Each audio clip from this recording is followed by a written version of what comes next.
Γεια, τι κάνετε, πώς είστε? Σήμερα σε αυτό το βίντεο θα πούμε 3 είδη μαθητών. Πρώτος μαθητής. Ο μαθητής, ο αψιολόγος που διαβάζει μέρα νύχτα, δεν κοιμάται και διαβάζει ένα βιβλίο. Και είναι και γλύφτης του στυλ. Κυρία, πώς είστε σήμερα? Καλά. Θα μας βάλετε να προειδοποιεί το τεστ. Ξέρετε, είχαμε την άσκηση 5 σε σελίδα 77. Ευχαριστώ Κωστάκη που μου το θύμισες. Και οι υπόλοιποι τάξη, πω ρε πούστη, είχαμε άσκηση, πω. Και μόλις γυρνάει η άλλη αψιολόγος και γράφει όλοι. Δεύτερος μαθητής. Ο μαθητής, η μαθήτρια, η οποία βγάζει selfie και είναι η πουτάνα της παρέας. Και λέει, κυρία, μισό λεπτό να βάλω μια selfie. Ναι, ξέρετε.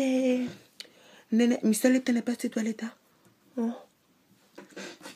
Ναι, δεν κάνει ποτέ τις ασκήσεις. Βάζει τα νύχια του στο μάθημα, έτσι.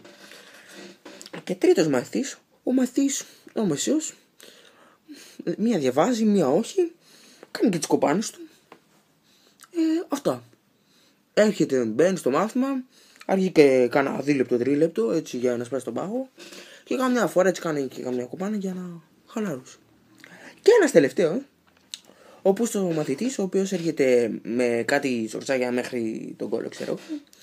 Και αργεί να μπει ένα ψάρο στο μάθημα και λες και δεν έγινε τίποτα. Και μετά βρίζει όλη την ώρα, δεν τον ενδιαφέρει τίποτα. Και κάνει ό,τι να είναι. Και μετά λέει γιατί ξέρω εγώ πήρα αυτούς τους βαθμούς που πήρα. Ευχαριστώ που με ακούσατε. Δώστε μου καμιά ιδέα για τι να κάνω στο επόμενο βίντεο. Αυτά. Γεια σας.